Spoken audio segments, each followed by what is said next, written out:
Um, Hello everybody and welcome to episode 5 of the John Roan Sixth Form's Learning Lunch series. I'm really delighted to welcome our guest this week. Welcome James Murphy, who is head of the advertising network at Snack Media. We're going to find out more about what that job entails very shortly. But really warm welcome to James. It's so nice to have you with us. Cheers. Thank you very much for having me, and looking forward to explaining a little bit about kind of what I do. So just to explain fully, this recording will go out in our careers newsletter, and it will go out from everybody from year 7 all the way through to year 13. So catering for quite a big audience here. The first question I wanted to ask to kick off the discussion was, a lot of our students are thinking now about what A-levels they're choosing and what they'll go on to study at university. So I wanted to ask you, what was your path to university like? What did you study? And was that related to the job you do now? So first things first, kind of going through school, I probably wasn't the most studious. I was probably a little bit more kind of focused on having a good time, seeing my friends and the social side of it rather than the academic side of things. Nothing wrong with that, to be completely honest. I think as long as you know when to kind of knuckle down, that's the most important thing. But as I went through school, I got to a point where I was in kind of sixth form, and I thought to myself, did I want to do 3 more years of something I'd already done for a decent amount of time? So I was fairly conflicted and undecided whether I even wanted to further my education. So did you feel like going to university was just going to be more of the same? Yeah, 100%. I kind of saw it as reporting on time for somewhere, reporting into kind of someone more senior than me, having to kind of not only work in the classroom but take work home. There's absolutely nothing wrong with that. It's a great thing, but for me personally, I wasn't sure that that is the way that I wanted to work hard anymore. So I think you decided to go on to university eventually. What was that thought process? What made you decide that it was going to be a good decision? So I did decide to go on to kind of university in the end, and basically through speaking to parents, teachers, friends, I basically came to the decision that it would do me more good than it would anything else. It would keep kind of options open, and it kind of would increase the amount of different jobs that I could go into once I was finished. But the one thing that I did kind of think to myself was that if I was going to do it, I was going to do something new, something that I hadn't studied before, something that would kind of keep me interested, something that was actually affecting me rather than kind of maths equation that I probably haven't used since, or kind of some of the technicalities of the English language that I haven't even need to think about, basically. So when you went to university, you studied something that you felt was going to, I don't know, is that improve you as a person, or is it just kind of open your eyes to the world or add to you in some way? Is that what you wanted, something relevant to your life? No, yeah, you've hit the nail on the head. It was something that was relevant to my life. I wanted to, as I say, study something new, something kind of broad, engaging, something that gave me a bit of an insight and understanding into what was constantly impacting me kind of on a daily basis, something that was impacting kind of society I lived in, the wider world, whether that was for good or for bad. And I just wanted to, as I say, understand it a little bit more so. So I ended up doing politics and international relations. And that's music to my ears as a politics teacher at the school. But tell me about that. What was that experience like? Did you enjoy it? Did you find that it was more of the same of what you'd studied at school, or was it better? Was it worse? This is one of the questions we haven't rehearsed, so thanks a lot. I must admit, kind of the politics side of things was very kind of theory based. However, the international relations side of things was a lot more kind of emotive, case study based, focused on kind of individuals, political parties, regions, different cultures. And that was the real thing that actually kind of I enjoyed. And it kind of fell quite in line with the kind of the social aspect of university. Going there and I was meeting people who are unlike anyone that I'd ever kind of befriended at school or had met in my life, people with different interests, people from different parts of the country. And so those two combined were kind of probably the thing that really appealed to me and the reason why I ended up after 3 years really enjoying it. I think that's something that's very often missed in, when we encourage students to go to university. We often talk about the academics and the course and the university. What we fail to talk about is the social aspect of going to university and that importance of meeting lots of different people from different backgrounds. And that's one of the early stages of, I would say, building your network, of building people who you're going to know, who are going on to do really different things. And even now I kind of check in with people I've gone to university with and I look at what they're up to and I think that's really cool. Like, I wouldn't have expected that, but it keeps broadening my horizons by looking at what they're doing. Did you find that when you were at university that it was kind of the start of building a network? To be brutally honest, no. I saw it as an opportunity to have lots of free time, play a lot of football, go out quite a lot. And then there was a bonus at the end of it that was kind of, I was going to have a qualification that would improve my job prospects. And kind of one of the things that I kind of do want to kind of highlight kind of in the session is that kind of it is all right to be honest about these kinds of things. It is like, I just think you're kind of probably not 100% sure what you want to do now, and that's absolutely fine. Even after I left university, I wasn't absolutely sure what I wanted to do, but you'll be pleasantly surprised with what life throws up at you, and you kind of do in time, maybe it's 2 years, 3 years, 4 years, whatever, doing something that you kind of feel fairly strongly about. Okay, we'll come on to that in a second. So once you studied politics and international relations at the University of Kent, surprise, surprise, you did not go into a career as, future Prime Minister of the UK. What you did do was indulge your interest in football. So tell me about the story of how you went from there to where you are today. Yeah, I think if I had gone into politics, we'd be in more trouble than we currently are. So it's probably a good thing. No, I'd always grown up. I'd always enjoyed playing football, and it was just a genuine passion of mine. If I wasn't playing, I was watching, and kind of I'd always kind of put pen to paper for university newspaper, kind of school newsletters, similar to kind of what you're doing now. And so I basically kind of applied for a number of kind of jobs writing for kind of sports and football news outlets online. And it was decent because you could work from home, get paid, albeit peanuts, but actually do something that I was kind of pretty interested in. Can I ask if you wanted to be a footballer at any point in your childhood? Or I think most young boys that have got a bit of an interest in it, whether they're any good or not, and I was terrible, yeah, I think they did want to be. Personally, yeah, I think I did for a while. Certainly, kind of in my kind of younger years.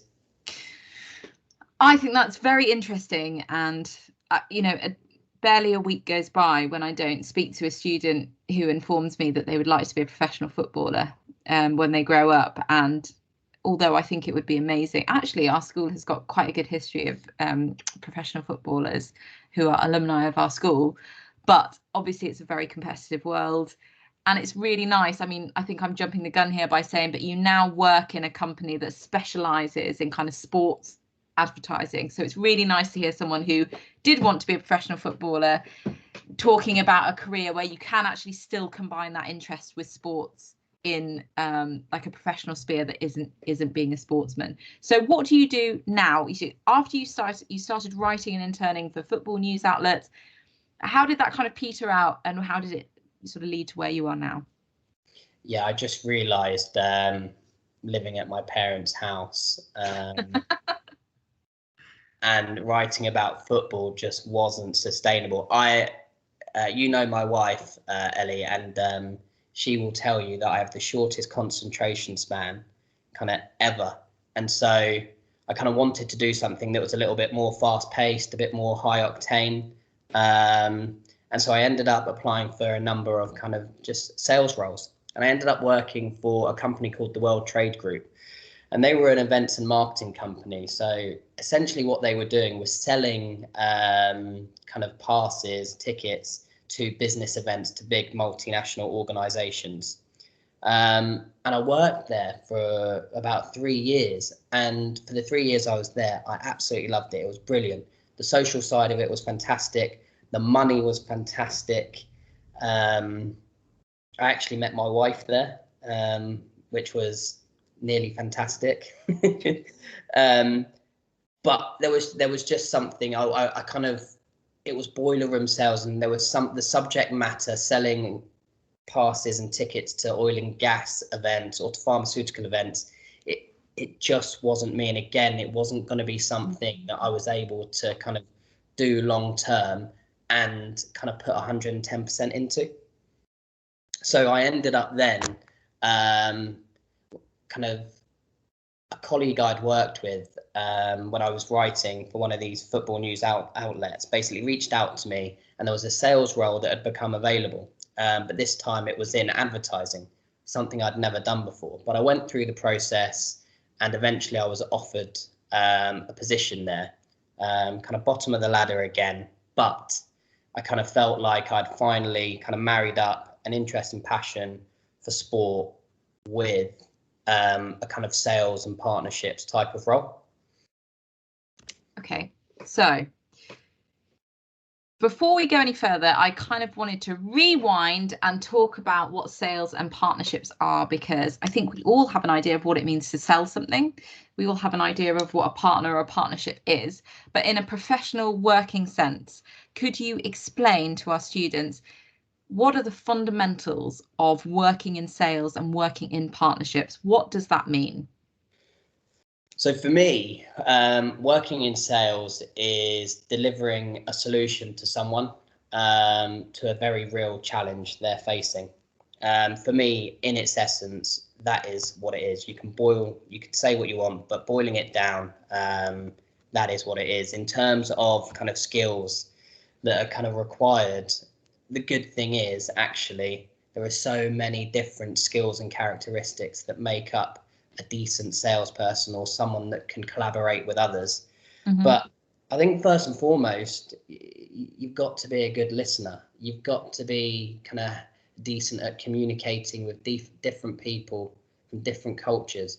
Do you have the ability to build rapport? Do you have a decent memory? Kind of, can you persuade people? Are you adaptable? Are you resilient? Because ultimately, every time you pick up the phone or send an email, you're not going to be doing a deal. You're not going to be selling something. So you've got to be prepared for a little bit of rejection. And I guess that's a little bit kind of like life at times. And I don't want to get too deep or cringe, but kind of, we don't always get it our own way, I don't think. And so you've got to be prepared to kind of move, shift, and as I say, be a little bit kind of resilient.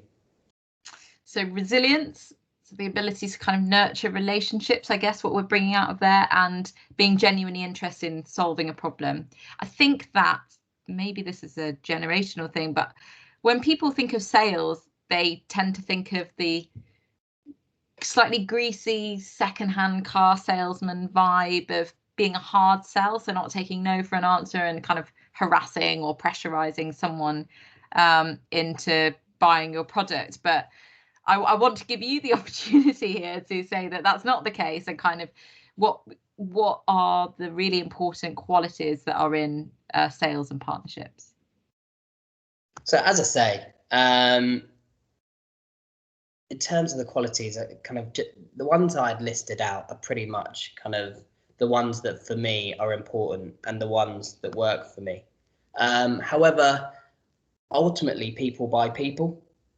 And it's going to be the personality that you have. Every single person is different. People will like you for different reasons. You're not going to You can't put people into certain categories and boxes. So I think with a level of personality and confidence and a decent product, because you can be the best salesperson in the world, but if you haven't got a decent product, it becomes even more difficult. I think that, as I say, you combine them all, and you double that up with a bit of kind of hard graft, a work ethic, you end up doing not too badly. Okay, so you have to really actually enjoy meeting new people or talking to them, and you have to be interested in the product you're selling and have a good product to sell, and then combine that with a good work ethic. I think that would stand for most industries, wouldn't it, really? But I think that's really solid advice. So not the kind of greasy secondhand salesman, but more like a genuine interest in people and solving problems. I think that's a brilliant way to sum it up. So what are some of the amazing things about the job that you do now? So it's a good one, actually. So essentially what I do is I look after a kind of an advertising network. So what I mean by advertising network is I look after 500 sports rights holders or publishers, people that produce content that sits online. So the NFL, WWE, kind of a number of football clubs. And essentially what we're responsible for is taking their online traffic. So when you're clicking around on sites, that's what I mean by online traffic. And we sell it to relevant brands. So if you're Mr. NFL, we're taking that to the agency that look after Nike. And we basically want to serve Nike advertising on the NFL website in front of its audience. And what that does is that kind of means that I get to meet a lot of different people in the agency world, and I get to do a lot of socializing. So it's not kind of uncommon for me not to actually step into the office on a Thursday or Friday afternoon because I'm down the pub talking to someone or because I'm out for a nice lunch. Don't get me wrong, there's still a lot of work to catch up on when I do get back to the office, but it is a social job, and there is kind of there is a lot of time spent kind of traveling around and kind of meeting different people. So travel opportunities, kind of being able to go off to the US, being able to go into Europe, being able to kind of to travel to different pieces. With traveling in its own right, it's amazing. You get to kind of experience different cultures, but being able to do it with work makes things a little bit more exciting. For me, as I say, I've got a short concentration span. So actually breaking up, going into the office every day is perfect for me. I won't go into the technicals and all the variables that we're faced with on a day-to-day basis, but from an online kind of advertising point of view, no day is ever the same. And that really appeals to me. Whilst I like structure, I like having different tasks within that structure. That's what keeps me kind of switched on and engaged. And then it's always a vulgar thing, but the money's decent. Like, the harder you work, the higher you go up, the money gets better. You get rewarded for that hard work, for that graft. And I think you kind of want to dig into that a little bit, Ellie. Well, yeah, I did want to talk about that a little bit because I feel sometimes that we can be very understandably coy about how much we earn, but sales is something really interesting to my mind, because am I right in thinking that you have a base level salary, but then you are awarded commission and bonus based on sort of the amounts that you sell? I wondered if you could explain to our students what a bonus might mean, and is that more than your salary, or is it a bit of your salary, and what commission is? Yeah, no, absolutely fine. So I guess salespeople are kind of constantly incentivized. And by that, I mean the carrot is essentially dangled in front of them to kind of deliver more money coming into the business. So for every sale you do, you tend to make a little bit of money off that, and they call it commission. So if I go and sell something for 100 grand and it's a 5% commission on it, I'm taking 5 grand back myself. I'm not too bad at the mental maths, to be fair. But you do enough of those deals, you build up on top of your basic salary that you'll be taking home anyway. And it's a really good incentive to actually kind of want to kind of secure more business. In terms of targets, essentially in my business, I'll get given a target, at the beginning of the year, my department need to hit £10 million this year. Now, if we hit that £10 million, I will get a percentage of that 10 million as my bonus. Not my business, I wish, but I know for some businesses and in some industries, your bonus is 3-4 times what your salary is. For me, I wish it was, and I probably wouldn't be doing this interview, to be honest. But I'd be living on a beach somewhere. But yes, if I hit that target at the end of the year, I'll take home an additional amount of money, which sits on top of the basic as well. So I think if money is something that motivates you, and you can sell anything at the end of the day. It doesn't need to be online advertising. There's a huge amount of industries you can go into. But as money is something that incentivizes you and it matters to you, then sales isn't a bad kind of career path to go down. It just makes me sort of, yeah. Anyway, that I can't believe that 3 times your actual salary. Imagine if teachers got bonuses. Right. What are some of the worst parts of your job? And I just kind of put one symbol. I noticed we have like one symbol in this presentation. What does this signify to you?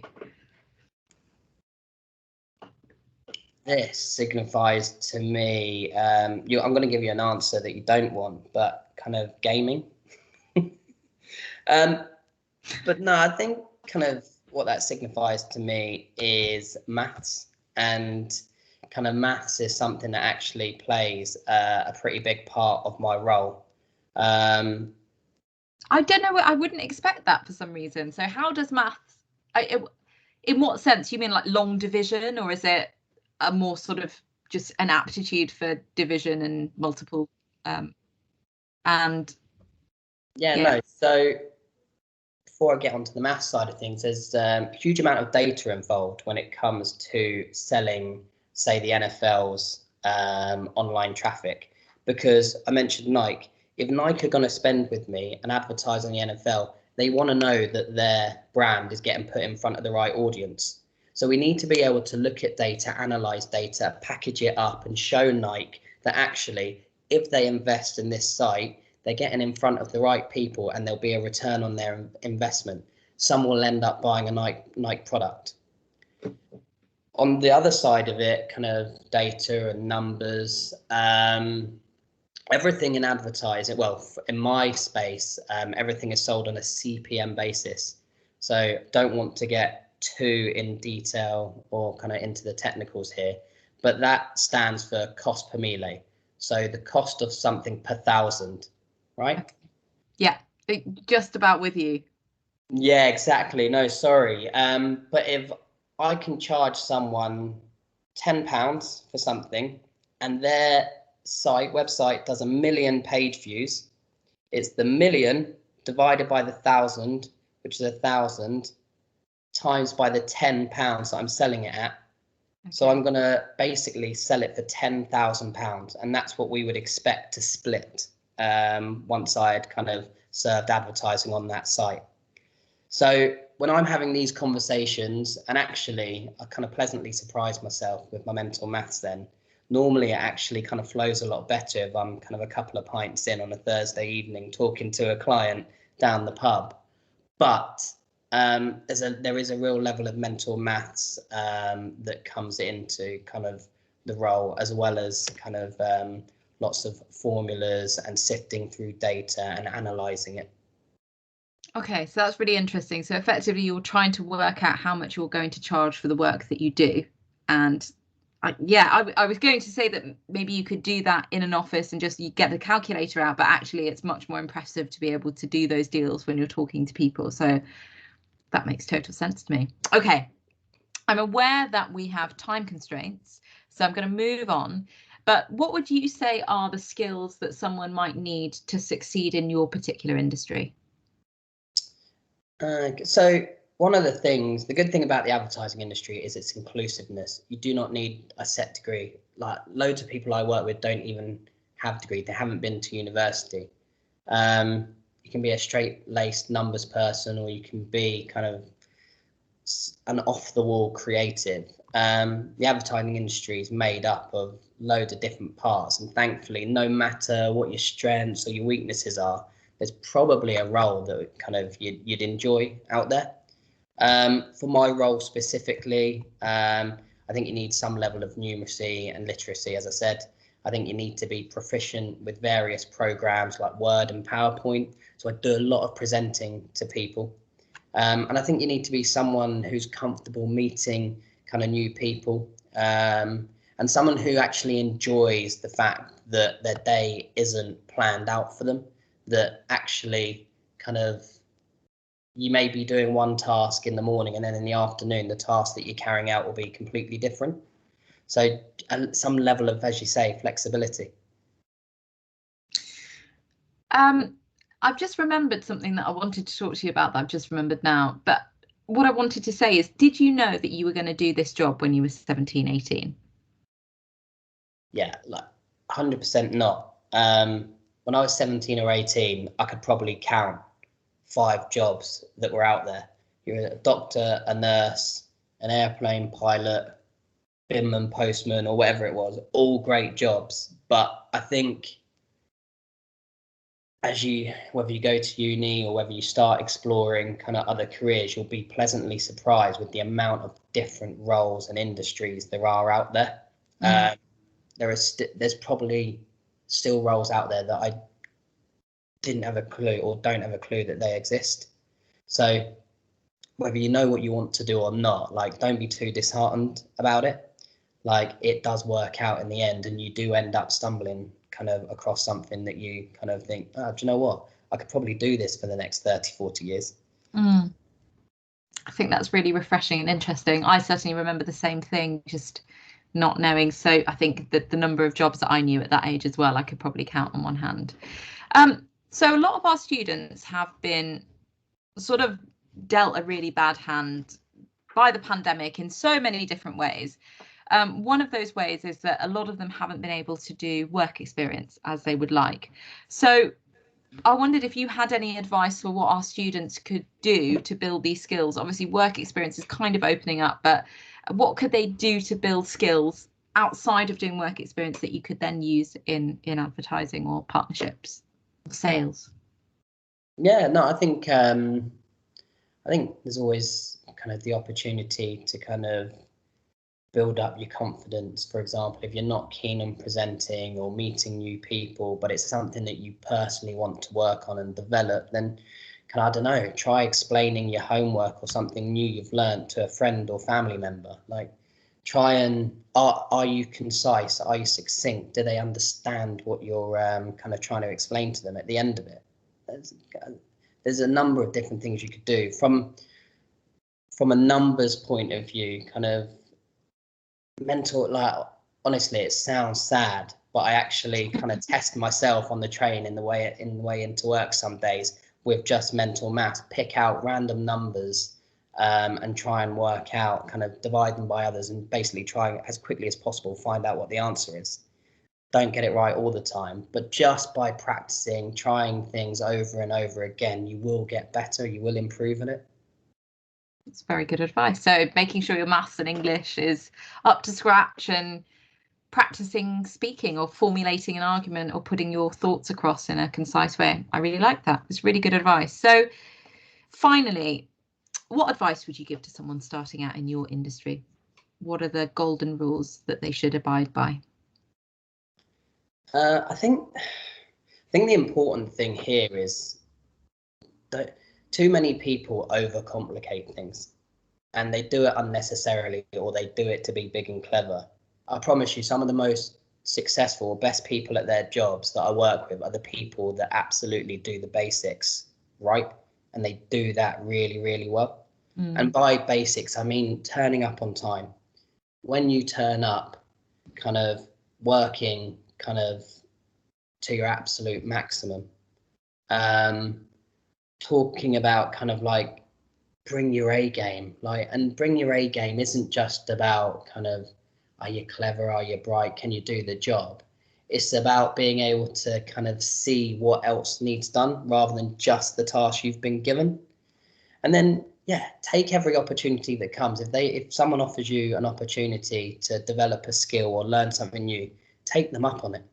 And I think one of the things as well that people are sometimes scared to talk about is sometimes you have to align yourself with people that are kind of on an upward trajectory. But there'll be a reason they're on an upward trajectory. It's probably because they're doing pretty well at their job, and you can probably learn something from them. And if they're moving in the right direction and you are pally with them, or they see that you're taking a leaf out of their book, they'll bring you on the journey with them. And there's nothing wrong with that. And then the final point is, I've said it a few times through the kind of interview, but just work hard. 99% of the people I work with, guarantee, did better than me when they were at school. But I guarantee that I work harder than 99% of them. And actually, do you know what? As you get a little bit older, kind of it's the hard work that actually seems to overtake that kind of academic kind of side of things. And then, yeah, I did say finally, but one more thing, it just helps to be like a decent, nice person. You will do well just off the back of that. Really interesting advice there. I think some of that we haven't heard on the Learning Lunch before, but particularly kind of making sure that you're aligning yourself with people who you think can teach you something, and also be kind and be nice. I mean, lessons for any industry. I guess this could apply to anything you do, but making sure that you put maximum effort into everything that you do all the time. What apt advice for our students. And on that note, we have come to the end of this week's Learning Lunch. I'm really sorry. I think I've taken much more of your time than I'm intended, but thank you so much, James, for joining us. That's all right. I'm sorry for calling you Ellie through the whole presentation. Miss Paul